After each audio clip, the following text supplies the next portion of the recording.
Bismillahirrahmanirrahim. Assalamualaikum warahmatullahi wabarakatuh. Alhamdulillah, pertamanya kita mengucapkan rasa syukur kepada Allah Subhanahu wa taala kerana dengan limpah dan kurnianya hari ini kita masih lagi diberi dua nikmat, iaitu nikmat iman dan Islam. Dalam kita mensyukuri dua nikmat tersebut, jangan kita lupa untuk mengucap salawat dan salam kepada baginda Rasulullah sallallahu alaihi wasallam. Kerana dengan perjuangan dan pengorbanan baginda yang cintakan umatnya, maka hari ini kita merasai dua nikmat tersebut.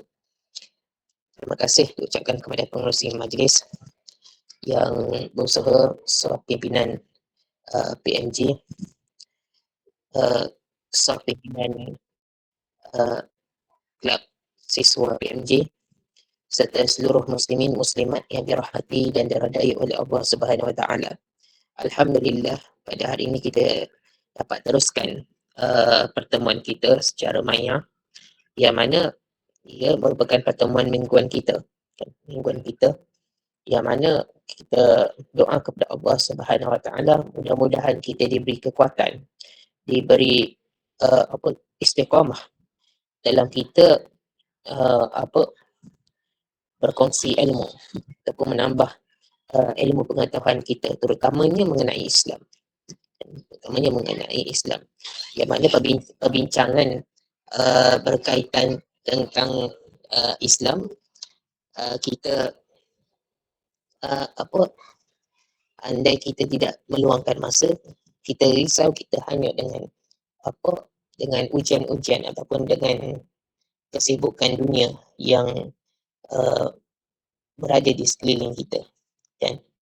Mungkin kita lebih sibuk dengan perkara-perkara yang tidak berfaedah, kan? Mungkin kita disibukkan dengan perkara yang tak berfaedah seperti hiburan, kan? Ataupun lebih kita membuang masa dan sebagainya, kan? Tapi alhamdulillah kita diberi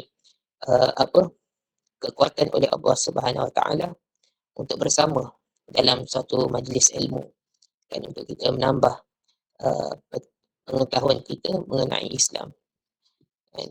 Sama ada mungkin apa yang saya kongsikan ini adalah kebanyakannya kita semua dah tahu, kan? Mungkin dia menjadi satu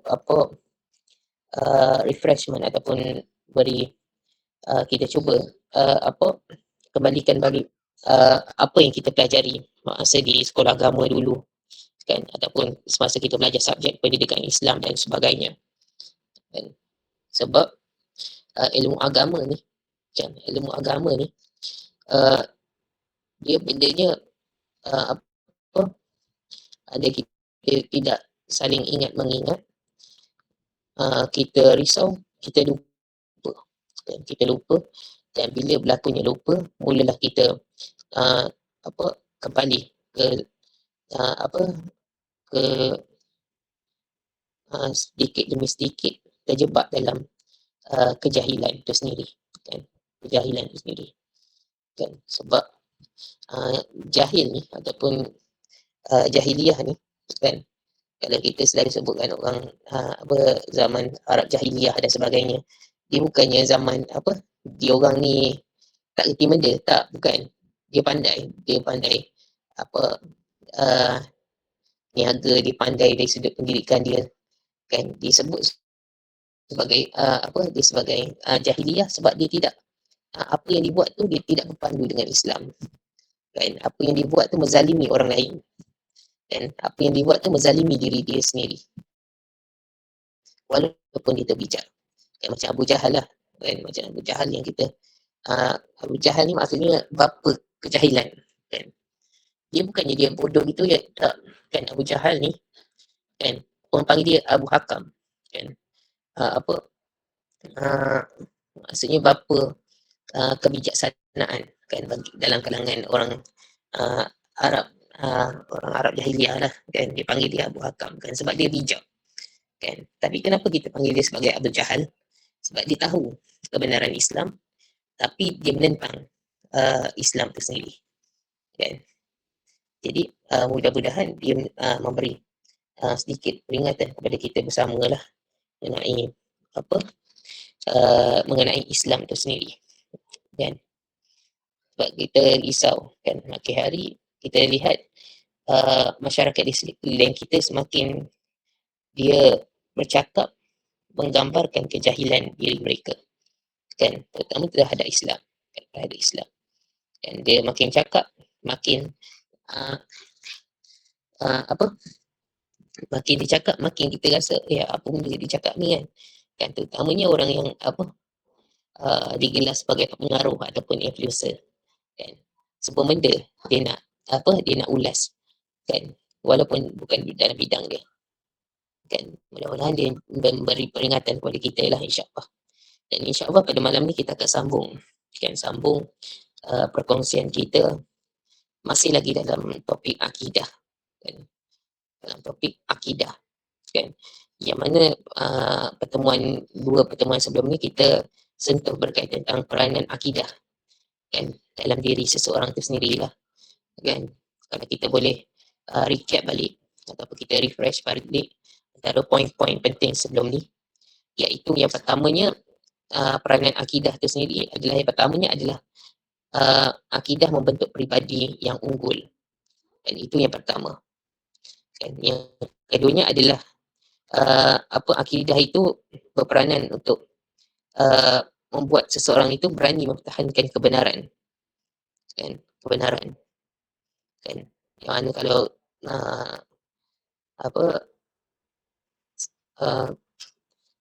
kalau kita semua ingat bagaimana kisah Bilal bin Rabah dan lagi siapa, Ammar bin Yasir, dan lagi siapa lagi, Sumayyah kan, yang mana mereka ni seksa kerana dia mempertahankan kebenaran Islam itu sendiri. Dia berani kan, sebab apa? Dia tahu apa yang dipertahankan tu adalah kebenaran, walaupun dia seksa dengan dengan cukup dahsyat.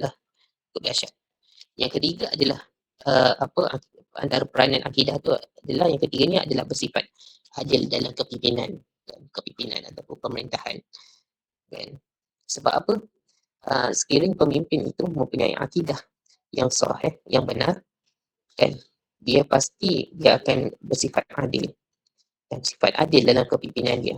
Sebab apa? Dia tahu kepimpinan dia tu akan disoal di akhirat nanti. Dia tahu yang dia tu ada tanggungjawab yang yang perlu dia tanggung dan perlu dia jawab di akhirat nanti.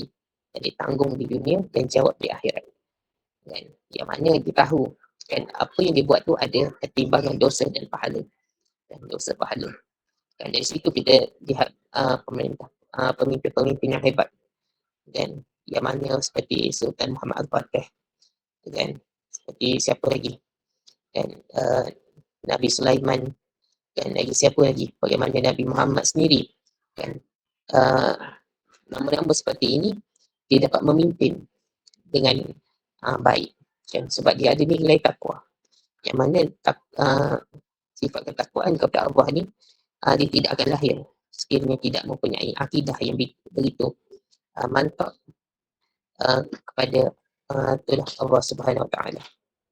Yang seterusnya, yang keempat adalah melahirkan sifat persaudaraan. Dan apabila kita mengucap la ilaha illallah, asyhadu an la ilaha illallah Muhammadar Rasulullah, kita kena rasa yang kita ni bersaudara kan, walaupun kita berlainan warna kulit kan, kita berlainan dari sudut percakapan, kita berlainan daripada bangsa kan. Apabila telah mengucap kalimah tauhid, kita kena faham yang kita ni bersaudara kan. Sebab tu dalam sebelum ni saya ambil contoh macam isu Palestin kan, kenapa dia begitu terkesan kepada kita? Sebab dia merupakan saudara kita kan, saudara seakidah kita, yang mana saudara akidah kita tu dia bermati-matian mempertahankan tanah umat Islam kan, tanah umat Islam kan, yang menjadi tanggungjawab kita untuk membantu kan. Mungkin kita ada lebihan duit, kita sumbangkan kepada mereka kan. Sekiranya kita ada kemahiran, kita berikan penerangan kepada masyarakat berkaitan tentang isu-isu Palestin kan. Sebab isu Palestin ni selain daripada isu akidah mengenai isu dasar akidah kita, ia juga merupakan isu kemanusiaan kan, yang melintasi apa agama kan, melintasi agama kan. Sepatutnya kita lebih sensitif sebab kita ni saudara seakidah dengan saudara-saudara kita di Palestin kan.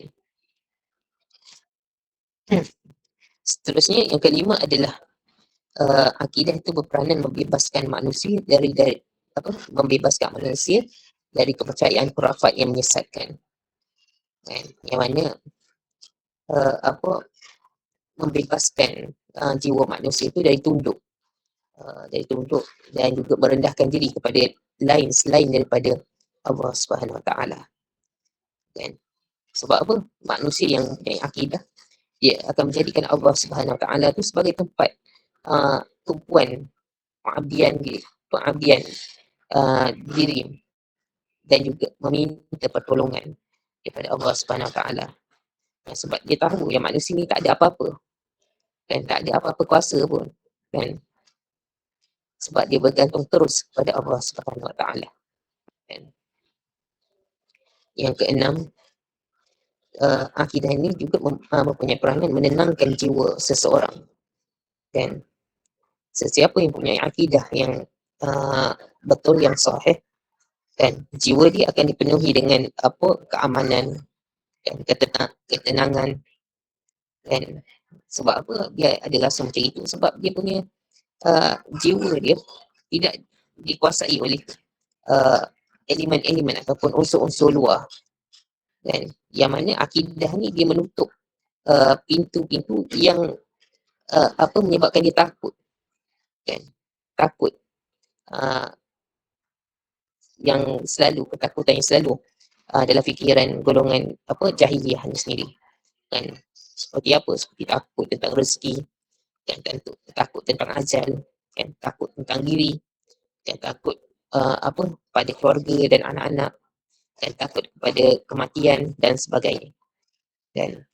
Sebab tu jiwa tak tenang kan. Tapi kalau dia tahu kalau dia betul ada akidah yang sahih, dia tahu yang semua tu adalah urusan Allah, yang mana kita ni apa yang kita buat ni, apa yang kita laksanakan ni tidak lain hanya dengan izin Allah kan.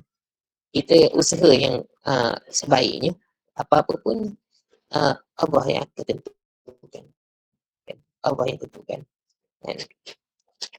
Jadi dia tak perlu risau apa kan. Jadi sebab tu dia boleh tenang jiwa dia kan, jiwa dia kan. Dia risau sangat tentang rezeki dan sebagainya, sedangkan Allah tu yang memberi rezeki. Allah tu Ar-Razzaq kan, yang maha memberi rezeki kan, memberi rezeki kan. Okay.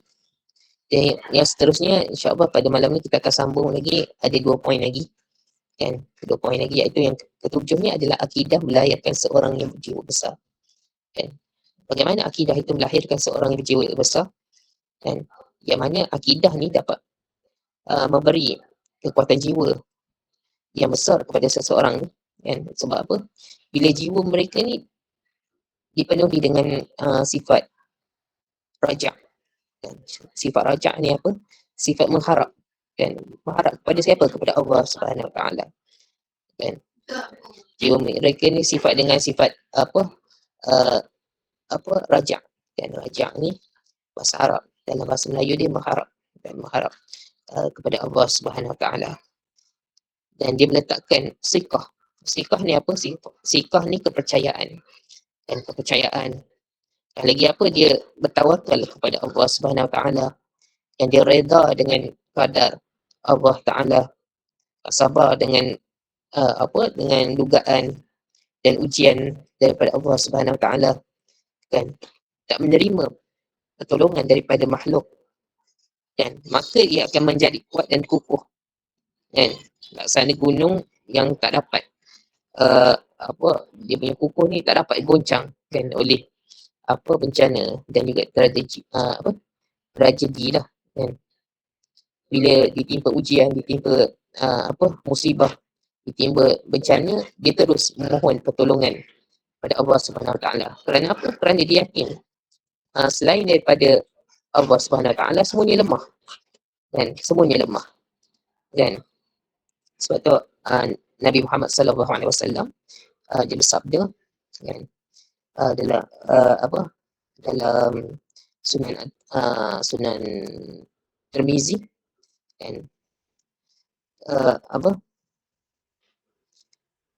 yang berbunyi, "Iza sa'alta fas'alillah wa iza sta'anta fasta'in billah." Kan? Yang bermaksud apabila engkau memohon, mohonlah kepada Allah, dan apabila engkau meminta pertolongan, maka pintalah pertolongan kepada Allah Subhanahu Wa Taala. Kan? Apabila engkau memohon, mohonlah kepada Allah, dan apabila engkau meminta pertolongan, maka pintalah pertolongan dengan Allah Subhanahu Wa Taala. Yang mana Nabi Muhammad sallallahu alaihi wasallam dia apa dia menganjurkan kepada kita apabila kita nak mohon sesuatu tu, kita mohon sungguh-sungguh kepada Allah Subhanahu Wa Taala. Dan juga sama ada kita nak mohon ataupun minta pertolongan, mintalah kepada Allah Subhanahu Wa Taala. Kan? Yang mana ni bukannya kita nak di sini bukan cakap kita ni tak boleh nak minta tolong dengan orang, boleh minta tolong. Tapi hakikatnya pertolongan tu adalah daripada Allah Subhanahu Wa Taala. Kan? Yang kemudiannya ke-8, akidah asas kebahagiaan. Kan, ini poin yang terakhir kan untuk subtopik ni kan, akidah asas kebahagiaan. Bagaimana akidah tu kita sebut sebagai akidah sebagai asas kebahagiaan kan, yang mana akidah yang sahih tu akan memancarkan dalam hati manusia sumber-sumber kebahagiaan kan, yang dirindui oleh setiap orang kan, yang mana kebahagiaan yang sebenar tidak akan diperolehi manusia tanpa datang dari akidah kan. Sebab tu ramai manusia yang kalau kita lihat dia ada harta yang banyak kan, tapi dia tidak bahagia dan tidak tenang. Sebab apa? Bahagia dan tenang ni dia tak boleh nak tunjuk kan dengan kebendaan semata-mata lah, kebendaan semata-mata kan. Sebab tu Allah Subhanahu Wa Taala berfirman, "Man amila salihah min zakari aw unsa wa huwa mu'minun fala nuhyiyannahu hayatan thayyibah." Dan dalam surah An-Nahl ayat 97 dan yang bermaksud sesiapa yang mengerjakan perbuatan baik sama ada lelaki atau perempuan sedang dia beriman, nescaya akan diberikan kepadanya kehidupan yang baik kan, kehidupan yang baik. Dan jadi dari situ kita kita boleh mengatakan yang akidah ni adalah asas kebahagiaan kan. Yang mana bila tentu kita mempunyai banyak harta, kita ni boleh bahagia tak kan. Bila tentu kita ni mempunyai nama yang megah, tapi kita boleh bahagia tak kan. Bagaimana kita boleh lihat contoh-contoh kan, walaupun kaya tapi kadang-kadang kita pelik kan, harta dia banyak kan, kaya, nama dia orang sebut kenal apa semua, tiba-tiba dia bunuh diri kan, dia bunuh diri kan. Kadang-kadang kita pelik kan, kita tengok orang dekat media sosial ni dan sebagainya, kita lihat dia seperti sebuah keluarga yang bahagia kan, tapi tiba-tiba je hidup dia bercelaru kan. Sebab kita kena sedar yang kebahagiaan sebenarnya asasnya adalah akidah kan, daripada akidah yang sahih kan. Sebab apa kita ada tempat tuju kita kan, ada tempat tuju kita kan. Sebab tu kadang-kadang umur panjang kan, tapi kadang-kadang rasa macam kosong hidup dia kan. Sebab apa? Dia tak rasa dia ada tujuan yang lebih jauh daripada dia tak tahu yang tempat tuju kita hidup ni adalah hanya untuk mendapat redha Allah je. Dan untuk dapat redha Allah kan, tak kisahlah kita ni kaya ataupun miskin kan, tapi kalau kita tahu tujuan hidup kita ni, insya-Allah kebahagiaan tu akan dikurniakan kepada kita Jadi saya sekadar tu saja perkongsian pada uh, malam ni, kan, malam ni yang mana kita membincangkan selama 3 pertemuan ni berkaitan tentang peranan akidah, kan, peranan akidah. Iaitu yang pertamanya, peranan akidah adalah yang pertama, pribadi yang unggul, kan. Yang kedua adalah berani mempertahankan kebenaran. Yang ketiga, bersifat adil dalam kepimpinan. Yang kedua, melahirkan sifat persaudaraan. Yang kelima, membebaskan manusia dari kepercayaan khurafat yang menyesatkan. Yang keenam, menenangkan jiwa seseorang. Yang ketujuh, akidah melahirkan seorang yang berjiwa besar. Yang ke-8, akidah asas kebahagiaan. Dan insya-Allah pada pertemuan akan datang kita akan kongsikan mengenai keistimewaan akidah Islam. Jadi saya rasa sekadar itu saja perkongsian pada malam ni. Saya ucapkan terima kasih kepada semua yang memberi komitmen sepanjang Yadul Udia yang kita jalankan sehingga ke hari ini. Jadi saya rasa sekadar itu saja. Wallahu alam. Assalamualaikum warahmatullahi wabarakatuh.